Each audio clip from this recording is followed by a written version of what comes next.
Shalom Bapak Ibu dan Saudara yang dikasihi Tuhan. Senang sekali kita dapat berjumpa kembali di dalam ibadah online hari ini. Dan di minggu ini kembali kita beribadah melalui jaringan online, namun kita percaya Allah kita senantiasa hadir dimanapun kita berada. Untuk itu kami mengajak Bapak Ibu Saudara untuk bersama-sama datang di dalam hadirat-Nya. Kita persiapkan hati yang terbaik untuk menikmati kasih dan kuasa-Nya di dalam ibadah online ini. Hari ini kita akan dilayani oleh hambanya Ibu Pendeta Muda Marilinda Sinaga. Mari ajak anggota keluarga untuk bersama-sama kita beribadah karena firman Tuhan berkata, 2-3 orang berkumpul di dalam nama Tuhan, maka pasti Ia hadir di tengah-tengah kita. Untuk adik-adik sekolah minggu, jangan khawatir. Mami dan papi di rumah dapat mengakses ibadah online untuk sekolah minggu ke channel YouTube ini atau melalui scan QR Code di depan saudara.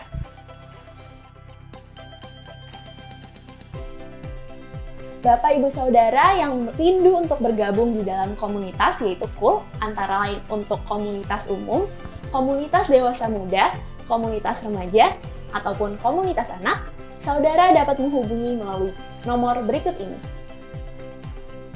Untuk Bapak Ibu Saudara yang membutuhkan dukungan dalam doa, konseling, maupun pelayanan jemaat lainnya, dapat menghubungi melalui nomor berikut ini. Di minggu ini kita akan mengadakan ibadah rumah doa yang akan diadakan secara online melalui aplikasi Zoom pada hari Rabu 25 November 2020 pukul 19 waktu Indonesia Barat. Untuk ID dan password, saudara dapat menghubungi nomor di bawah ini. Untuk persembahan, maka saudara dapat memberikan melalui transfer pada nomor rekening berikut ini yang terpampang pada layar kaca saudara.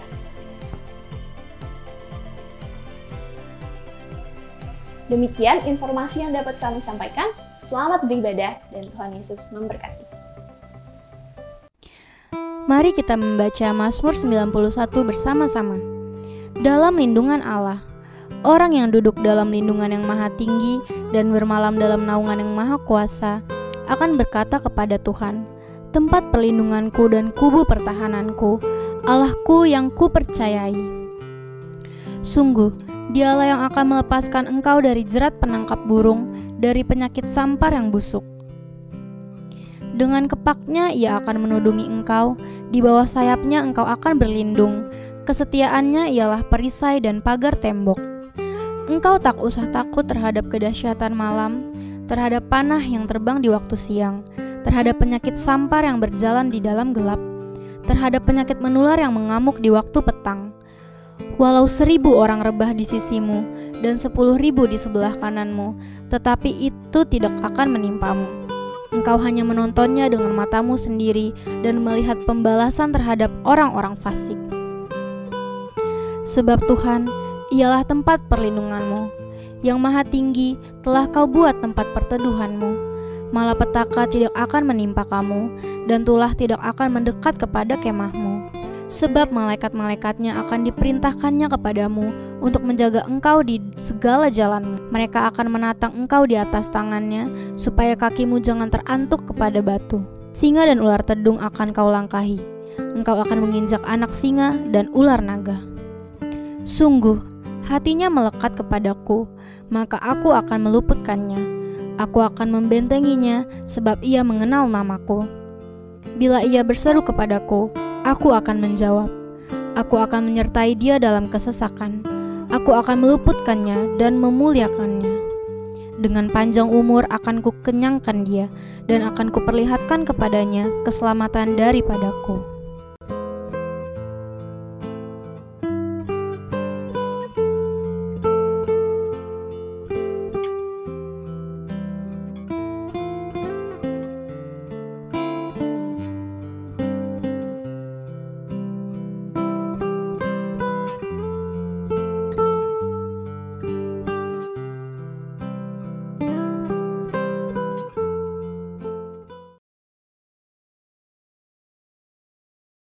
Shalom Bapak Ibu Saudara, selamat hari Minggu. Hari ini kita akan membahas mengenai keselamatan yang merupakan studi dari kitab Ibrani tentang justification, sanctification, dan glorification. Atau pembenaran, pengudusan, dan pemuliaan. Sebagai orang percaya, kita bersyukur karena Tuhan telah menyediakan keselamatan dengan sempurna. Kata menyelamatkan dengan sempurna dalam Ibrani 7 ayat 25 berasal dari kata panteles yang mengandung unsur kesempurnaan, keutuhan, dan finalitas. Hal ini menunjukkan adanya tahapan yang harus kita lalui sehingga mendapatkan kesempurnaan keselamatan. Berikut 3 tahap yang harus dilalui untuk mendapatkan keselamatan yang sempurna.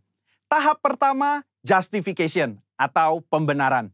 Ini merupakan tindakan yudisial Tuhan, di mana Dia beranugerah dan menyatakan bahwa semua tuntutan hukum yang berkaitan dengan orang berdosa telah Ia penuhi.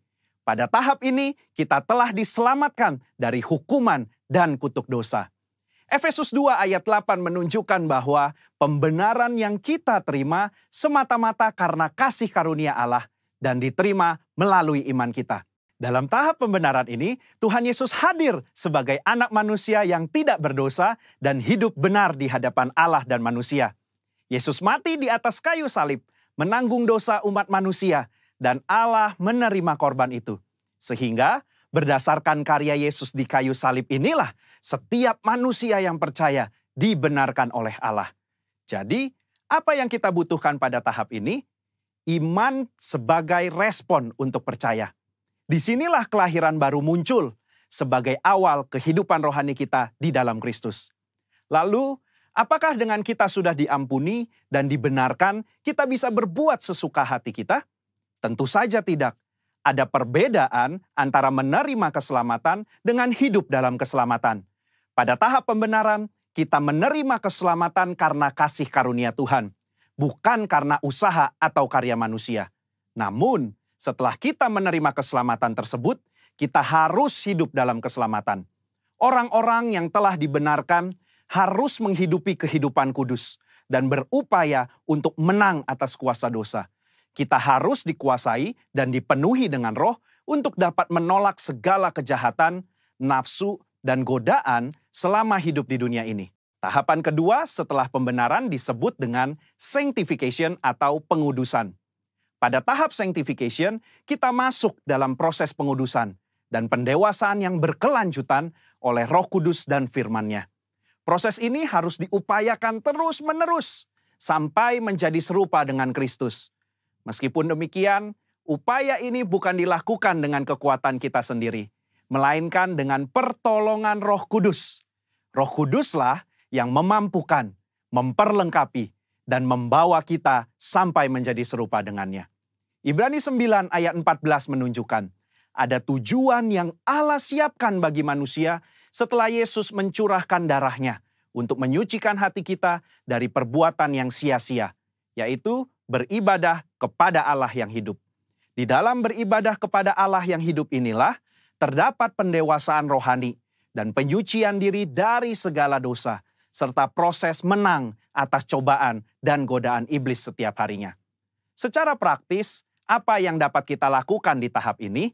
Setidaknya ada 3 aspek dalam pengudusan yang kita lakukan berdasarkan Ibrani 10 ayat 22-24. Yang pertama, taat dan setia kepada Yesus. Yang kedua, saling mendorong untuk hidup dalam kasih. Yang ketiga, menghasilkan buah pertobatan dan buah roh. Di dalam tahap pengudusan ini, akan banyak peperangan rohani yang dilakukan. Maka dari itu, kita harus senantiasa hidup dikuasai oleh Roh dan hidup dalam pengudusan. Sehingga kita akan menang atas setiap peperangan yang kita lakukan. Sekali lagi, kasih karunia adalah tindakan Tuhan memberikan Roh Kudus-Nya untuk memenuhi dan menguatkan kita dengan kehadiran, pengurapan, dan karunia-Nya. Melalui iman adalah kita dengan setia mengerjakan ketaatan dan latihan-latihan yang membangun manusia rohani kita sampai menjadi serupa dengan Kristus. Tahapan ketiga untuk mencapai keselamatan yang sempurna adalah glorification atau pemuliaan. Tahapan ini juga disebut sebagai keselamatan akhir di mana kita akan diselamatkan dari kehadiran dosa. Artinya manusia tidak lagi memiliki kehadiran dosa. Di dalam doktrin keselamatan, kondisi ini akan tergenapi ketika Tuhan Yesus datang untuk kali yang kedua. dan hanya tersedia bagi mereka yang bertahan dan setia selama proses pengudusan dan yang telah menjadi serupa dengan gambar Yesus. Ibrani 10 ayat 37 menunjukkan, sedikit waktu lagi Ia akan datang. Sudah siapkah kita akan kedatangannya? Apakah kita sudah serupa dengannya? Melakukan perintah dan amanat agungnya dengan benar?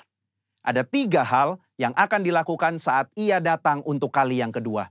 Pertama, Ia datang untuk menyempurnakan keselamatan kita dengan cara memberikan kepada kita tubuh kemuliaan. Yang kedua, Ia memberikan upah kepada kita hamba-hambanya. Dan yang ketiga, Ia menyelesaikan rencananya dengan menghancurkan iblis dan menegakkan kerajaannya. Kesimpulannya, insan Pentakosta menganut doktrin progressive salvation, yaitu bahwa keselamatan tidak didapatkan secara instan, melainkan sebuah proses dan perjalanan yang dituntun dan dipimpin oleh Roh Kudus sampai akhir hidup. GBI menolak pandangan sekali selamat tetap selamat. Jaminan keselamatan itu selalu kita miliki selama kita tetap tinggal di dalam Kristus.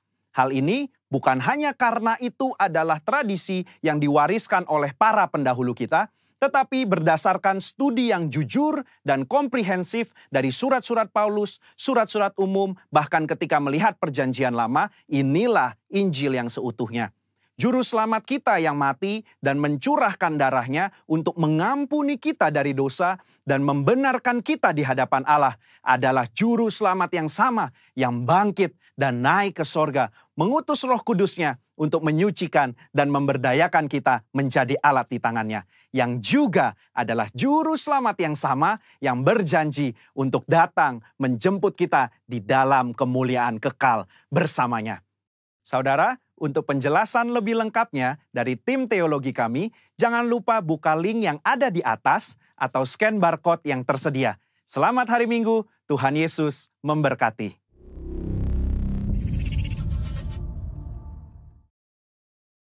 Shalom, umat yang dikasihi Tuhan. Mari yang bersuka cita boleh kita lambaikan tangan kita tinggi-tinggi. Haleluya, haleluya. Dan mari hari ini dengan bersuka cita sambil kita bersorak-sorai, memuji dan menyembah Allah kita yang dahsyat. Bahwasannya untuk selama-lamanya kasih dan anugerahnya kekal untuk selama-lamanya. Amin. Amin. Mari sambil kita bertepuk tangan memuji Allah kita. Come on.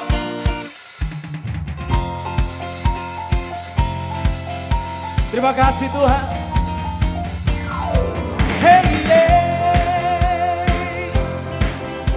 Lord, you are good and your mercy endures forever. Mari bersama-sama kita nyatakan. Lord, you are good and your mercy endures forever. Lord, you are good and your mercy endures forever. Lord, you are good. Lord, you are good and your mercy endures forever. Lord, you are good and your mercy endures forever. People from every nation, people from every nation and tongue, from generation to generation, we worship you. Oh, hallelujah, hallelujah, we worship you for who you are. We worship you, we worship you. Hallelujah, hallelujah, we worship you for who you are. Umat Tuhan bersama katakan, you are good. Mari yang bergairah dalam Tuhan, kita sama-sama sorakan. Dan katakan, Lord, you are good and your mercy endureth forever. Lord, you are good and your mercy endureth forever. People from every nation, people from every nation and tongue, from generation to generation, we worship you. Oh, hallelujah, hallelujah, we worship you for who you are. We worship you, we worship you. Hallelujah, hallelujah, hallelujah, we worship you for who you are.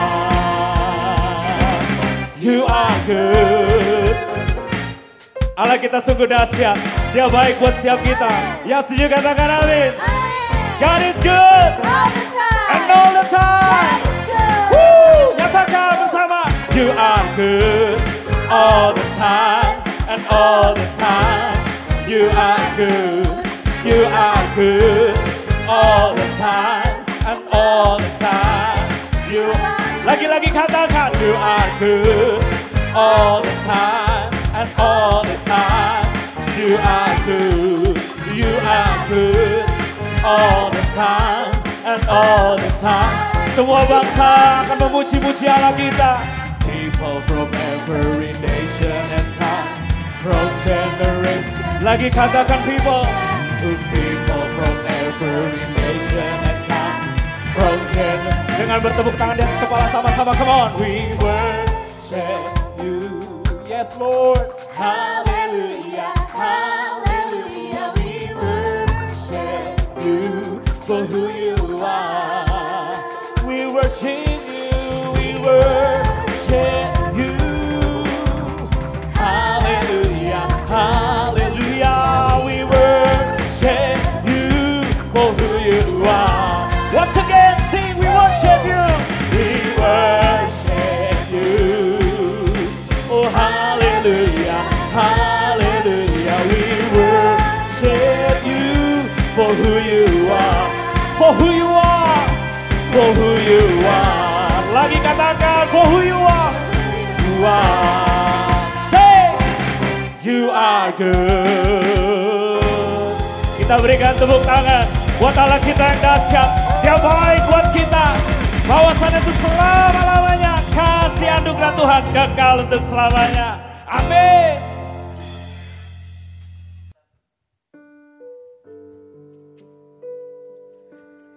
Kami selalu bersyukur untuk apa yang Kau berikan bagi setiap kami Tuhan.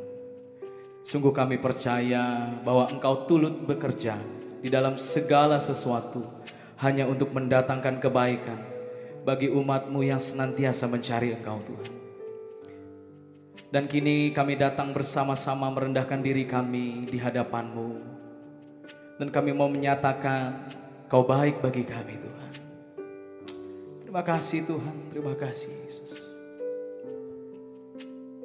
Thank you Lord.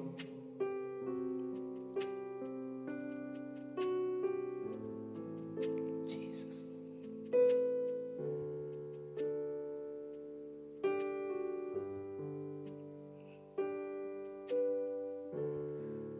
Memandang wajah-Mu, rasakan kasih-Mu,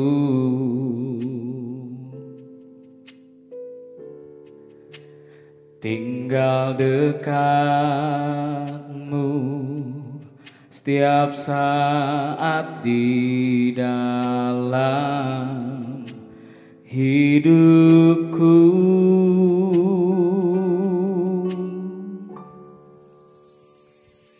Bapakku yang baik, sangat ku cinta, kasih-Mu padaku semakin nyata ku rasakan. Kaulah Bapakku yang baik, penuh karunia. Ku bersyukur selalu kepadamu Bapa.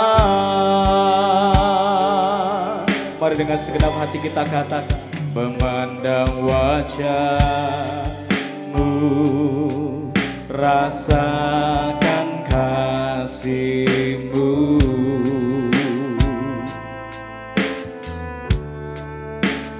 tinggal dekat-Mu setiap saat di dalam hidupku.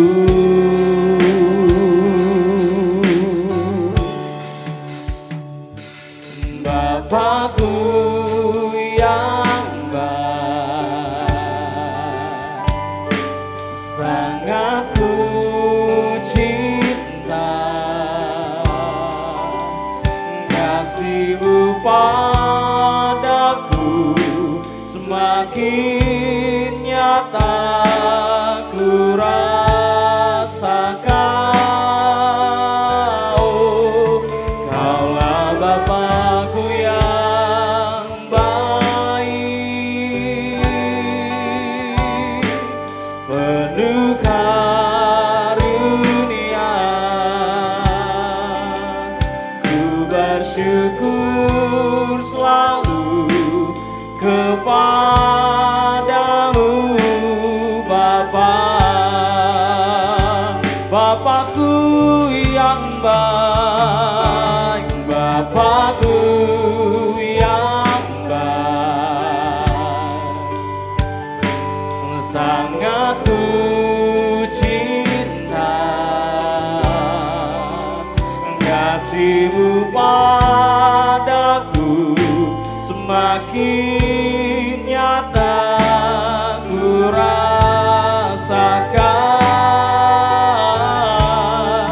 Kaulah Bapakku yang baik,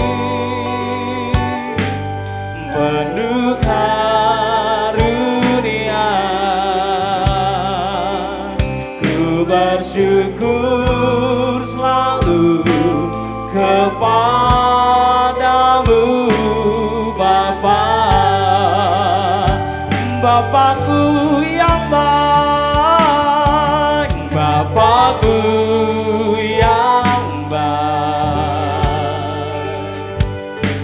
sangat ku cinta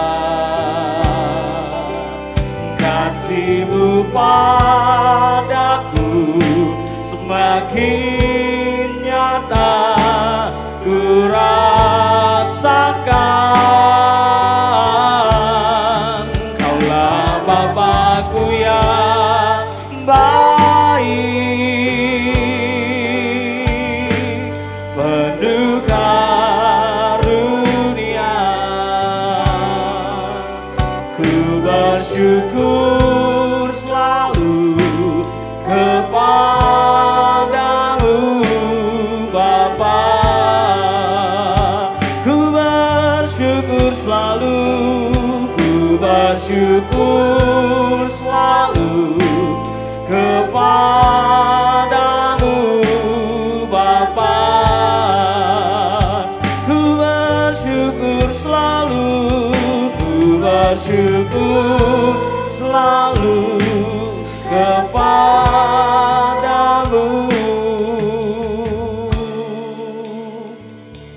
Bapa. Mari bersama-sama kita sembah Dia. Kami bersyukur, kami sungguh bersyukur Tuhan, sebab Kau baik, sebab Kau setia bagi kami, ya Tuhan. Berkat-Mu senantiasa tersedia bagi kami. Ku mau tinggal tetap di dalam-Mu, ku mau turut akan kehendak-Mu.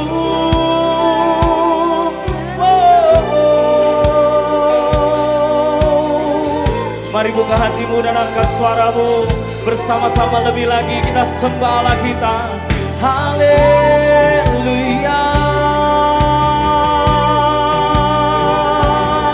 We worship You, we worship You, oh Lord my God, Jesus. Hiriri alalaba yashando,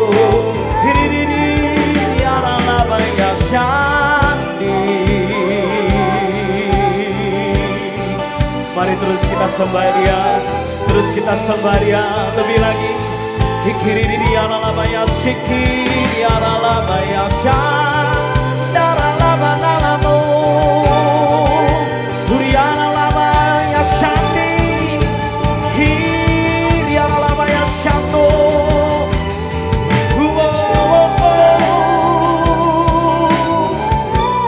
Yes Lord Jesus, yes Lord Jesus. Kami bersyukur untuk apa yang Kau perbuat bagi kami Tuhan. Ini ya laba ya laba. Sikiri ya laba ya laba ya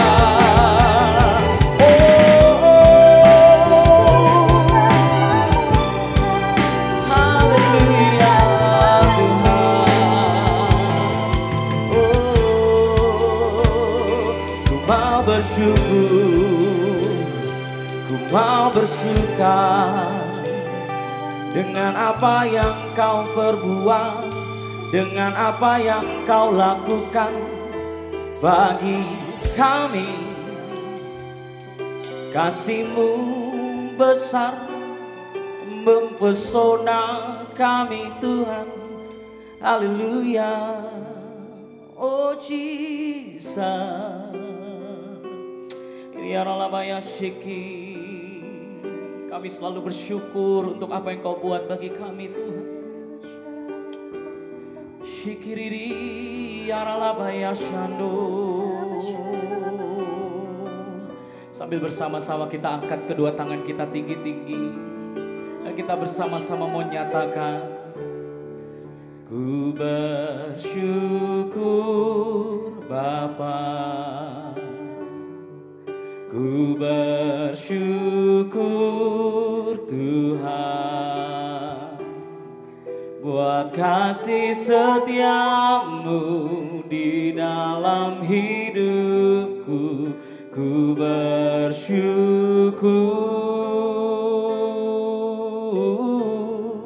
ku bersyukur Bapa, ku bersyukur Tuhan, buat kasih setiamu di dalam hidupku. Ku bersyukur.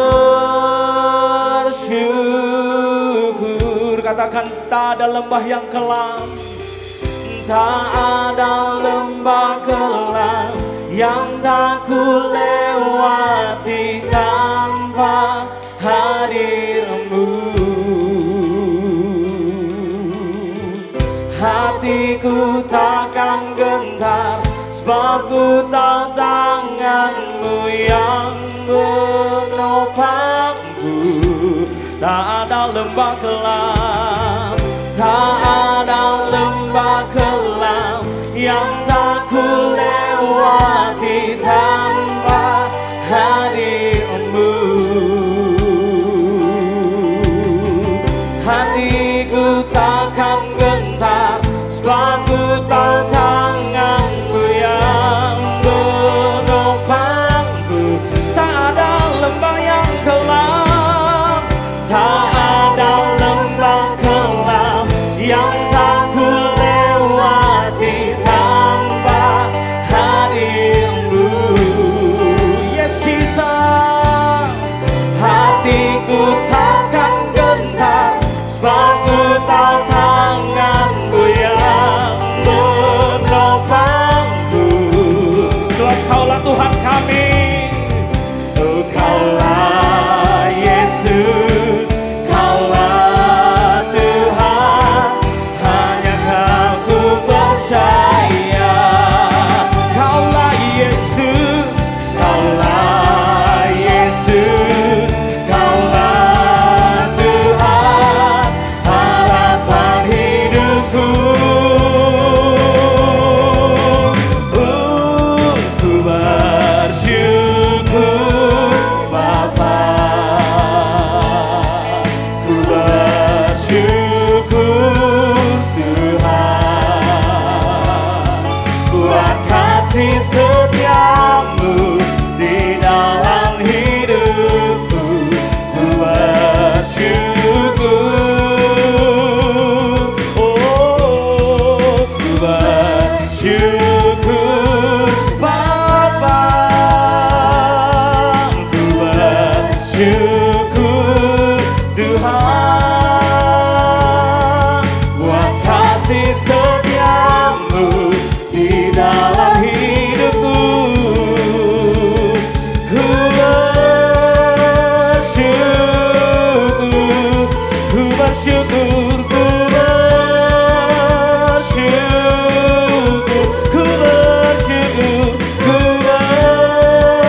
Berikan tepuk tangan buat Allah kita. Katakan haleluya. Haleluya.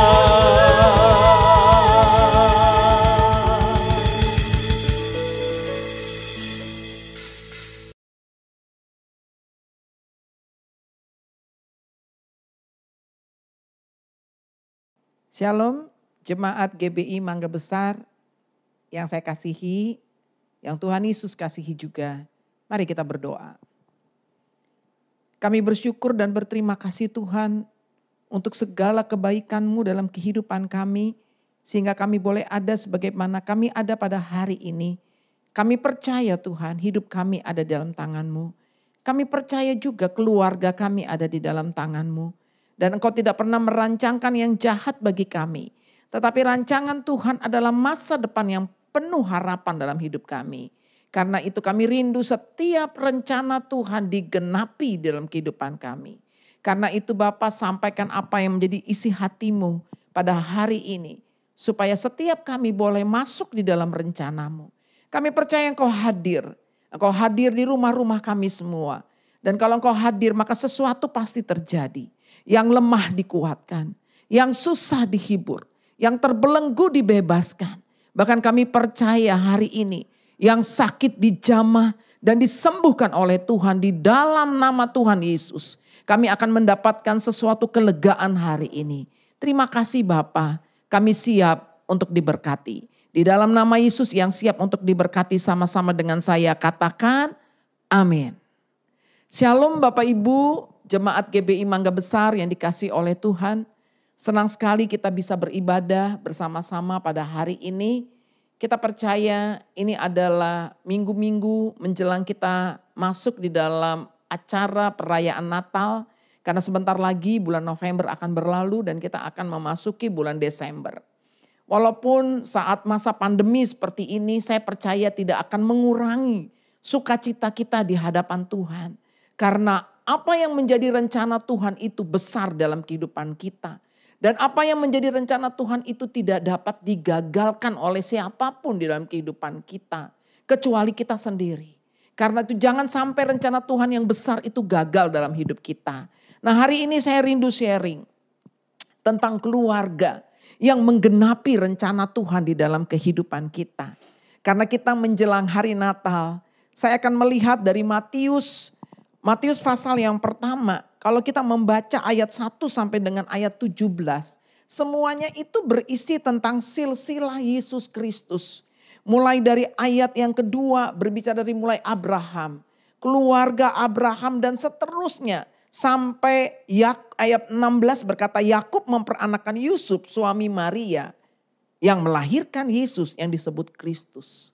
Ternyata ada beberapa keluarga yang disebut di sini. Tetapi yang menarik adalah ada 5 wanita yang disebut di sini. Dan ada 1 wanita yang akan kita pelajari pada hari ini. Itulah ada di ayat yang kelima. Matius pertama ayat yang kelima berkata demikian.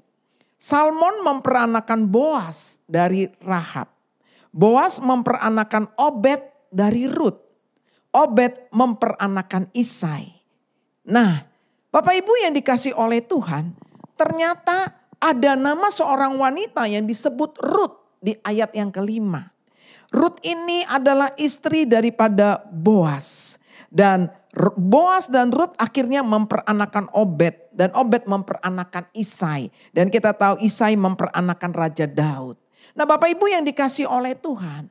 Ternyata untuk kelahiran Tuhan Yesus Kristus. Tuhan memakai keluarga demi keluarga.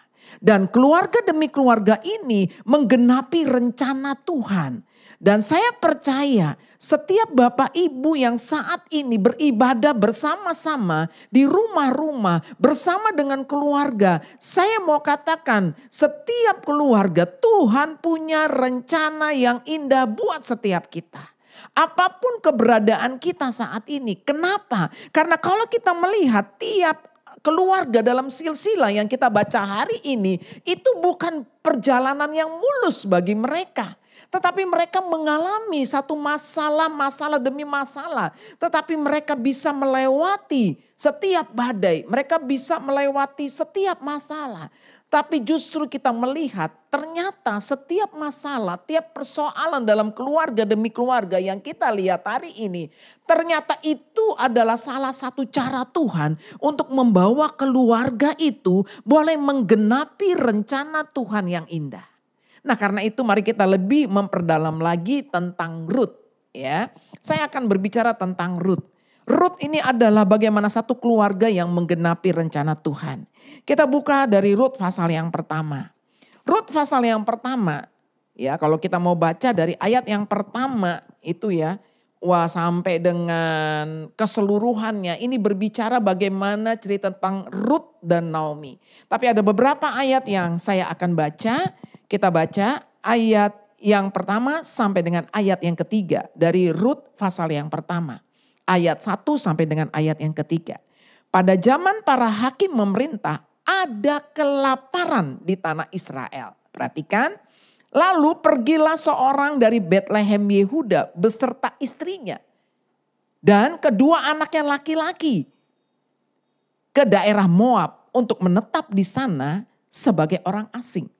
Nama orang itu ialah Elimelek. Nama istrinya Naomi. Dan nama kedua anaknya Mahlon dan Kilion. Semuanya orang-orang Efata dari Betlehem Yehuda. Dan setelah sampai di daerah Moab, diamlah mereka di sana. Apa yang terjadi? Kemudian matilah Elimelek suami Naomi. Sehingga perempuan itu tertinggal dengan kedua anaknya. Keduanya mengambil perempuan Moab. Yang pertama bernama Orpa, yang kedua bernama Rut. Dan mereka diam di situ kira-kira 10 tahun lamanya. Wah, cukup lama juga. Tapi apa yang terjadi? Ayat yang kelima. Lalu matilah juga keduanya yakni Mahlon dan Kilion. Sehingga kedua perempuan itu kehilangan kedua anaknya dan suaminya. Kemudian ayat yang keenam yang kita lihat. Ini titik baliknya.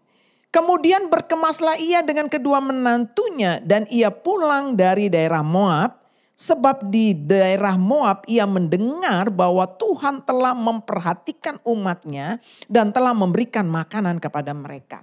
Nah Bapak Ibu yang dikasih oleh Tuhan, kita akan melihat kalau nama Rut dicatat di dalam silsilah tentang kelahiran Yesus Kristus.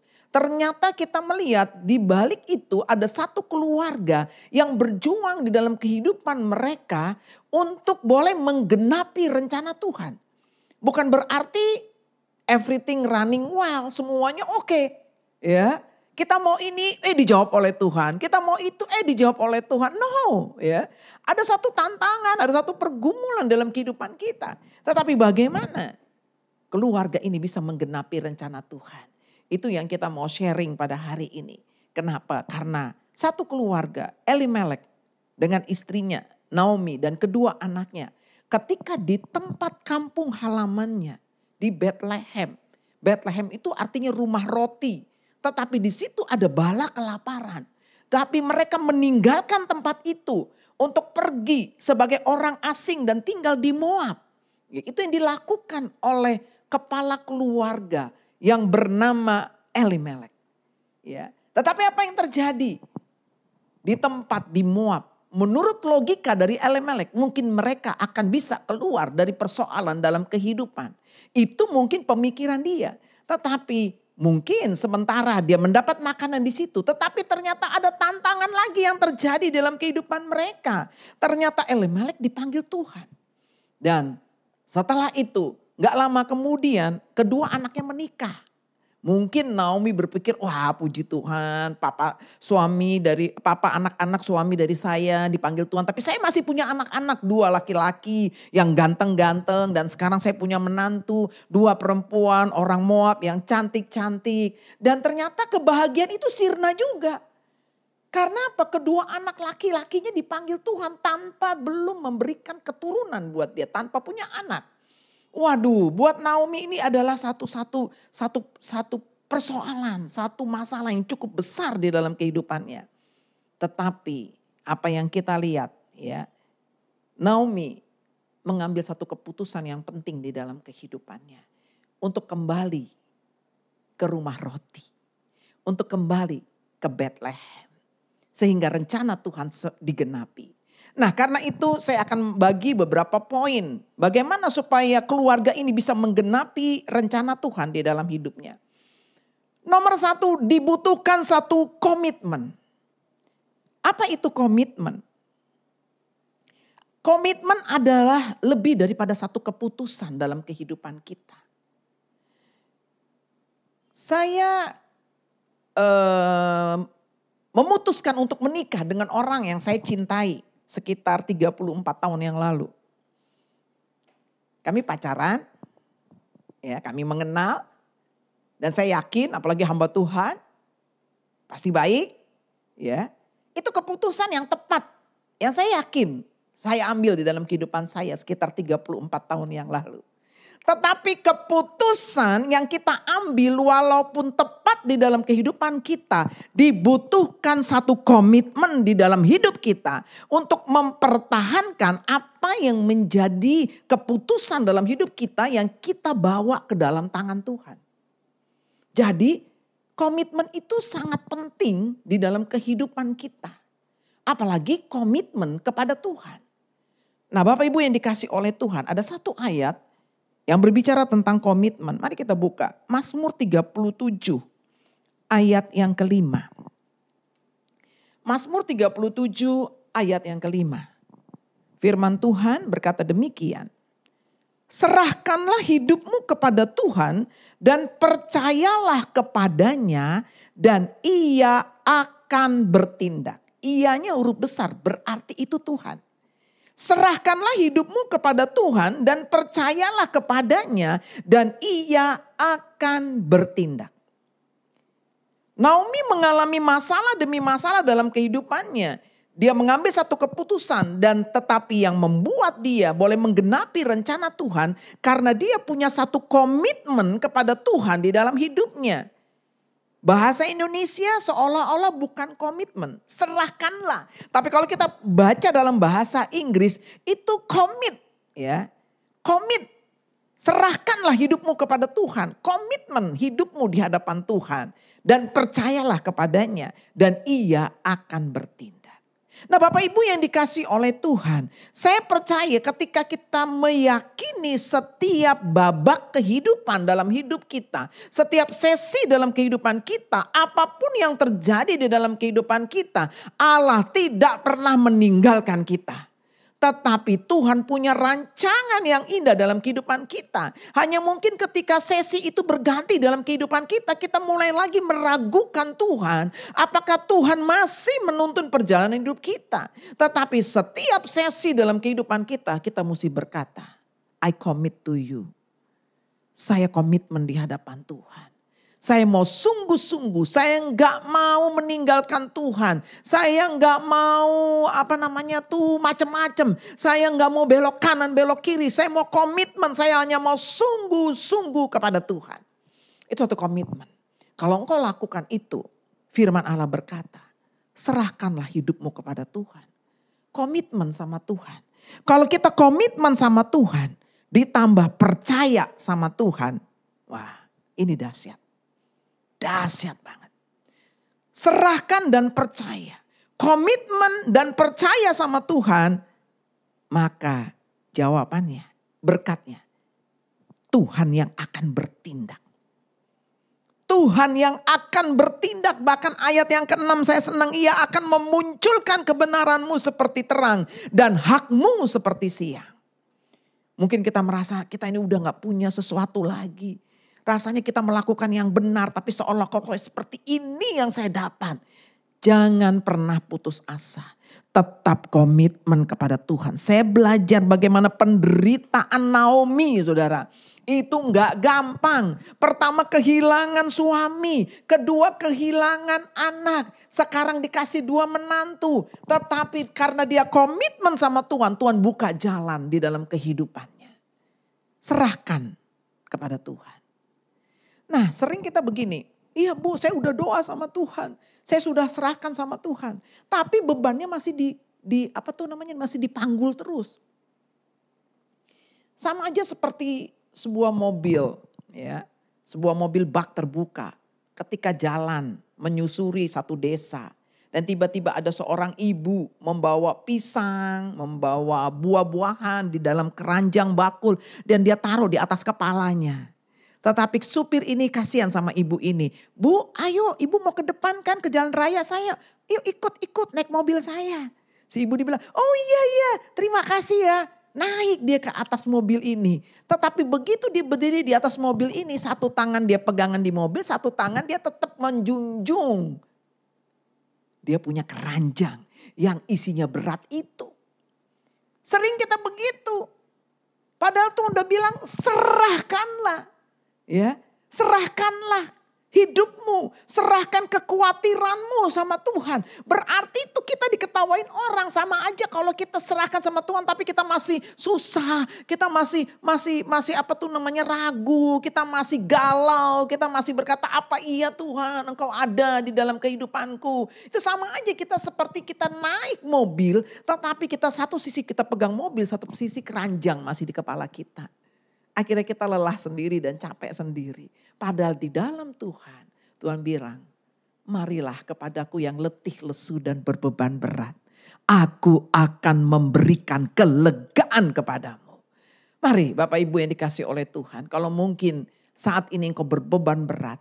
Engkau mungkin terlalu menanggung beban yang berat dan engkau katakan Tuhan saya udah doa tapi ini bebannya belum diserahkan, belum diserahkan sama Tuhan, masih terus dipanggul.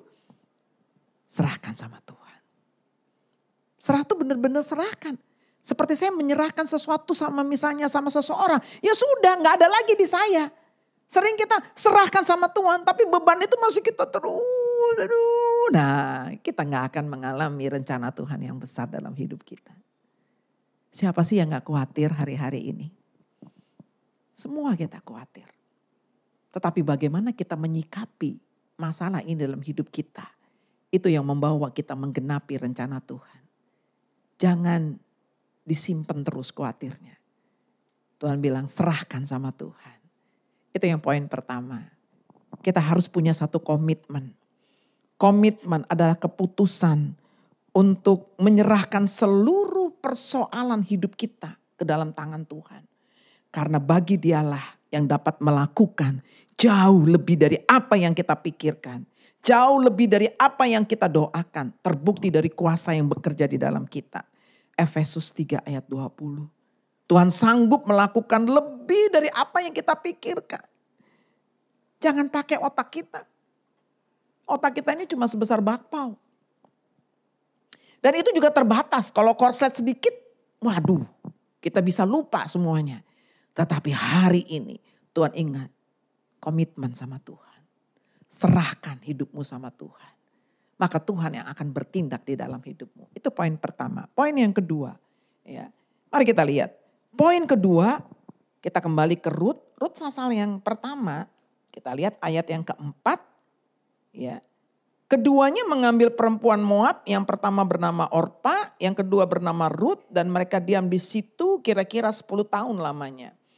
Naomi tinggal di Moab yang dibawa oleh suaminya dan anak-anaknya kurang lebih 10 tahun lamanya. Tetapi satu hal yang luar biasa, Naomi tetap berpegang pada kebenaran, walaupun sekelilingnya itu adalah orang-orang yang tidak percaya sama Tuhan. Tetapi dia bisa memegang satu kebenaran di dalam kehidupannya. Dia tetap bisa komitmen kepada Tuhan. Dia tetap bisa mempercayai Tuhan di dalam kehidupannya. Dia tetap bisa mengandalkan Tuhan di dalam kehidupannya. Kalau saya boleh katakan dia tetap mempercayai untuk melakukan setiap kebenaran-kebenaran firman Tuhan. Karena itu poin kedua, bagaimana supaya setiap keluarga menggenapi rencana Tuhan. Tetap lakukan firman Tuhan. Walaupun kita gak ngerti. Walaupun kita gak ngerti. Tuhan apakah mungkin ini firman bisa digenapi? Lakukan aja. Lakukan aja. Saya mau saksi buat saudara. Saya dengan Pak Jaliaman. Ya justru di masa pandemi ini. Ketika ada tantangan misalnya kan habis dengar khotbah gitu ya. Persembahan. Justru persembahan yang kami kasih itu lebih banyak daripada waktu kita offline. Ya, Karena itu lewat bank gitu ya. Jadi kan kalau rasanya wah kita ditantang. Lakukan firman. Kami menabur lebih banyak. Ternyata kami juga menuai lebih banyak. Tapi ketika mau menaburnya ini kan perlu perjuangan.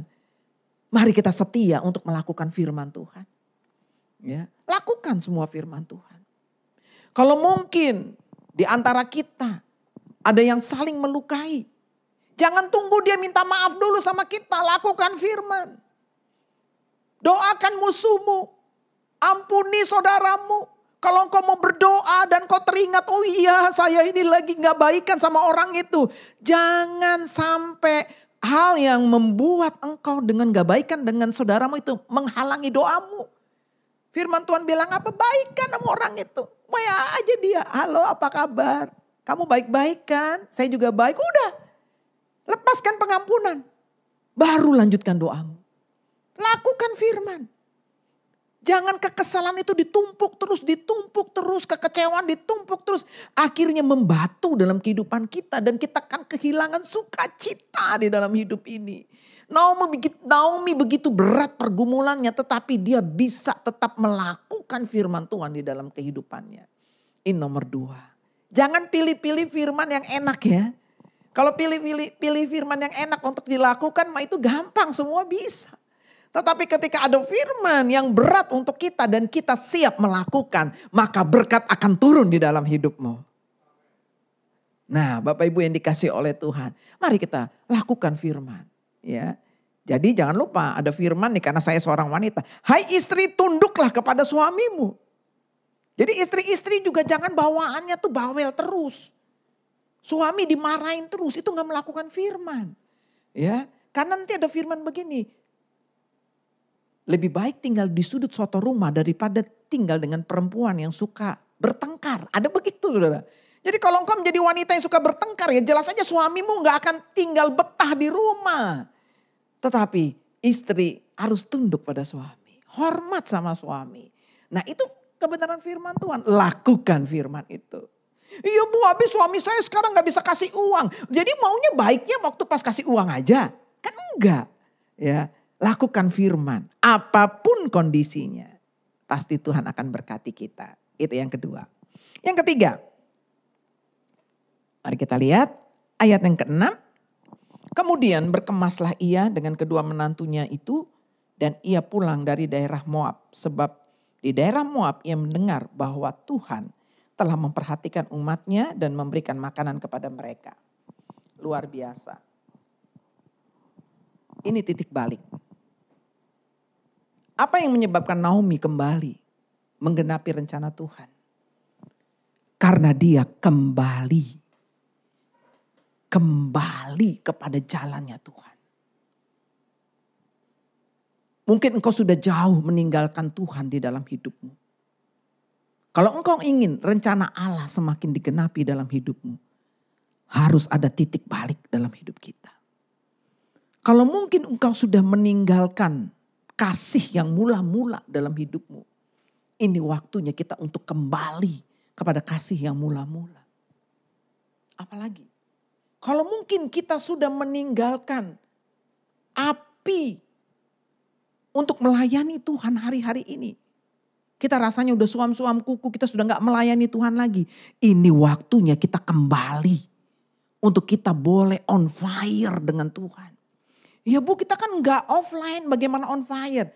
On fire itu di mana saja bisa. Kita sudah diberikan sarana oleh Tuhan. Kita punya gadget.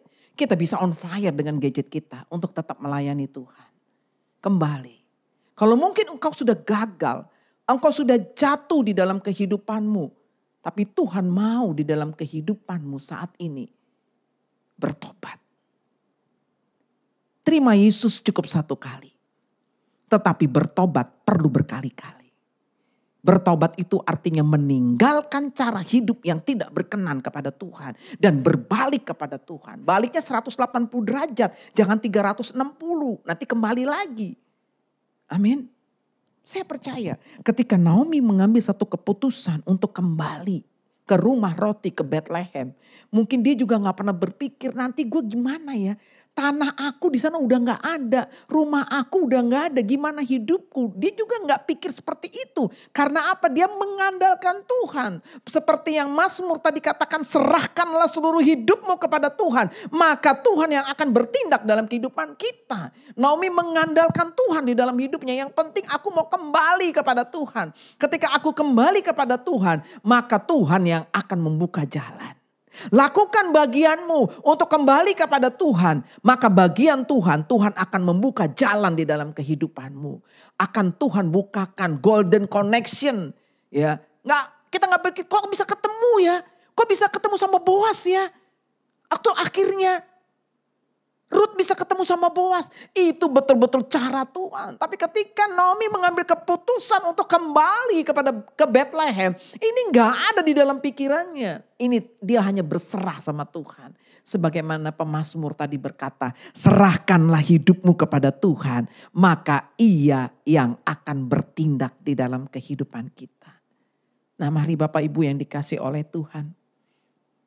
Kalau mungkin kasihmu kepada Tuhan sudah hilang. Kembali kepada kasih yang mula-mula. Mungkin kasih antara pasangan suami istri sudah hilang. Ya kita mabuk udah hambar lah. Udah gak ada lagi. Hari ini kembali. Kembali kepada kasih yang mula-mula. Karena ketika suami istri hidup di dalam kasih, diikat oleh kasih. Maka anak-anak akan merasakan kebahagiaan dalam rumah tanggamu. Kalau mungkin engkau sudah merasa cuek untuk keluargamu, udahlah terserahlah. Istri saya mah bawel bu, terserah aja dialah. Terserah nanti, jangan. Kembali. Berperan sebagai suami, berperan sebagai imam, nabi dan raja. Begitu juga mungkin istri sudah capek saya doain suami saya bu. Anda rasanya gak mau doain lagi. Hari ini kembali kepada peranmu untuk menjalankan kehidupanmu. Saya percaya titik balik ini akan membawa keluargamu menggenapi rencana Tuhan yang indah di dalam hidup kita. Yang terakhir, mari saya ingin tutup dengan bagian yang keempat. Untuk menggenapi rencana Tuhan itu pasti ada hambatan. Setiap hidup itu pasti ada hambatan, ada tantangan. Ya. Tetapi kita belajar untuk mengenal setiap hambatan dan tantangan dalam hidup kita. Saya boleh katakan ada dua macam hambatan. Ada dua macam tantangan. Yang pertama adalah hambatan dan tantangan yang sebenarnya. Tetapi ada hambatan dan tantangan yang namanya tantangan itu palsu. Enggak sebenarnya. Apa hambatan yang sebenarnya? Hambatan yang sebenarnya itu misalnya tiba-tiba saya sakit. Nah itu tantangan yang sebenarnya.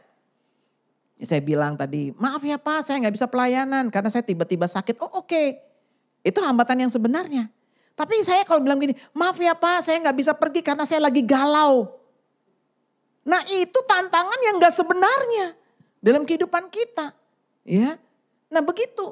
Sering sekali masalah dalam kehidupan kita itu bukan hambatan yang sebenarnya. Tapi itu menghambat kita untuk masuk di dalam rencana Tuhan. Jadi kenali, kalau COVID-19 ini itu hambatan yang sebenarnya. Tuhan izinkan itu dalam hidup kita. Tetapi respon kita yang salah itu hambatan yang tidak sebenarnya. Mari kita kenalin. Sering rencana Allah gak jadi dalam hidup kita. Karena justru hambatan yang tidak sebenarnya. Apalagi yang sering terjadi. Hambatan yang tidak sebenarnya itu adalah sakit hati, kecewa. Ya itu hambatan yang tidak sebenarnya. Males lah gue sama orang itu kayak begitu. Itu hambatan yang gak sebenarnya. Tetapi kita mesti kalahkan itu dalam kehidupan kita. Jangan itu menghambat rencana Tuhan yang indah dalam kehidupan kita. Kita mesti berkata apapun yang terjadi Tuhan. Kalau itu sesuatu yang menghambat saya untuk menggenapi rencana Tuhan. Kalau itu dari diri saya mau kalahkan dalam nama Yesus. Tetapi kalau itu hambatan yang sebenarnya, kita tinggal minta anugerah Tuhan. Dan saya percaya Allah turut bekerja dalam segala sesuatu untuk mendatangkan kebaikan dalam kehidupan kita. Nah karena itu mari Bapak Ibu yang dikasih oleh Tuhan. Ketika kita mengalami hambatan yang sebenarnya, maka yang Tuhan mau minta kekuatan dari Tuhan.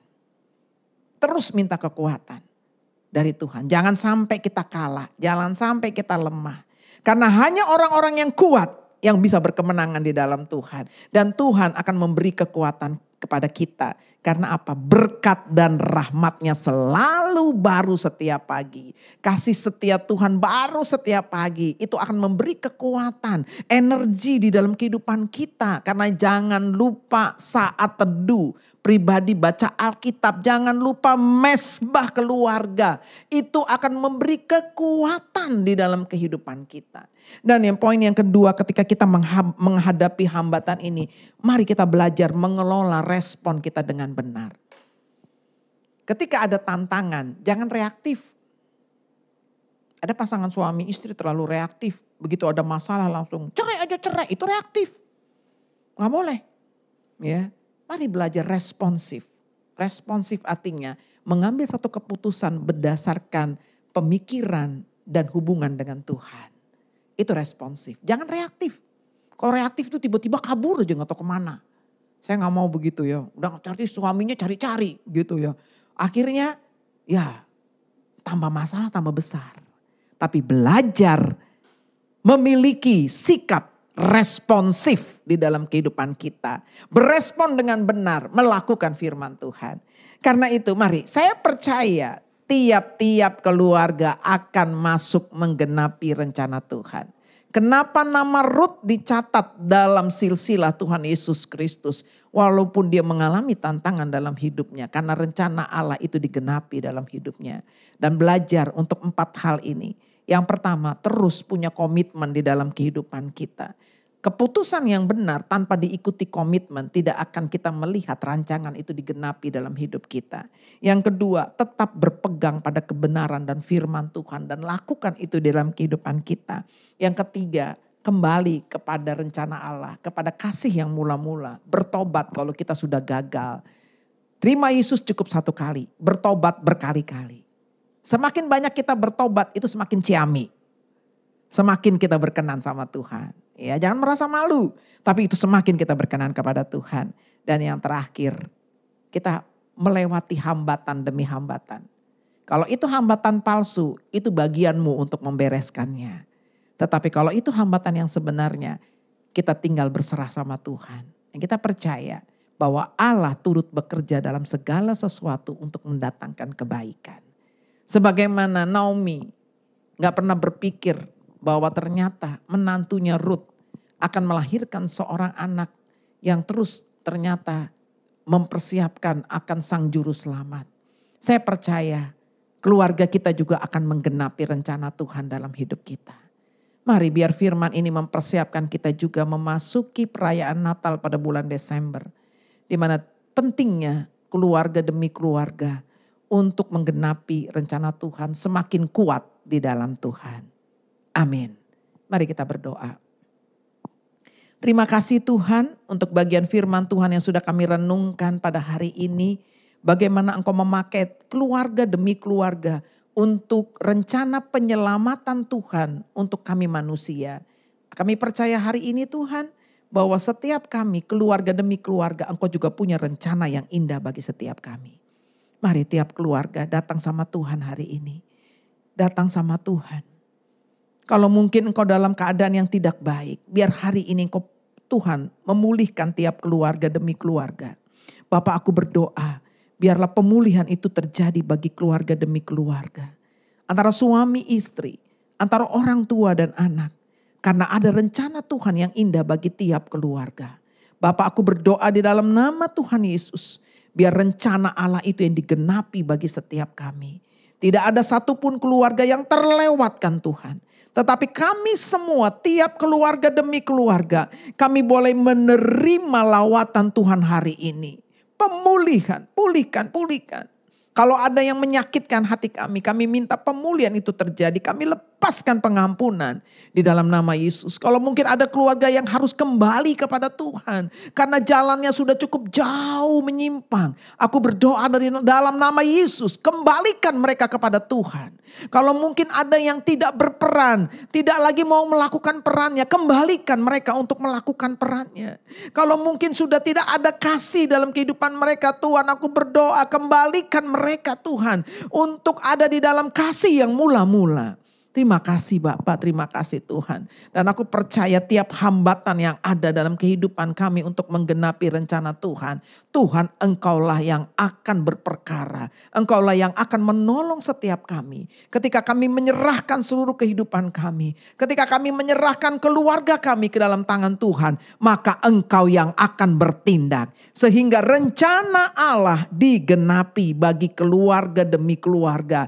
Yang ada di GBI Mangga Besar hari ini ya Tuhan. Terima kasih Bapa. Segala puji syukur hanya bagimu. Di dalam nama Tuhan Yesus Kristus. Setiap kami yang sudah percaya dan diberkati. Boleh sama-sama katakan amin.